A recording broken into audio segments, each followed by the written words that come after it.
इस्लाम में सबसे पहले नमाज जनाजा किसकी पढ़ाई गई थी?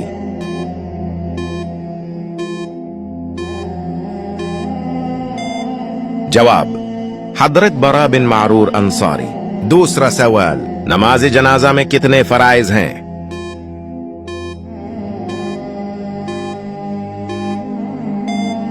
जवाब, 2।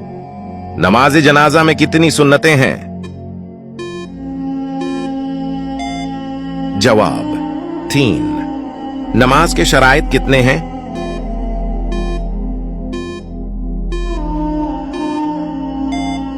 जवाब, 7 शराइत। नमाज में कौमा किसे कहते हैं?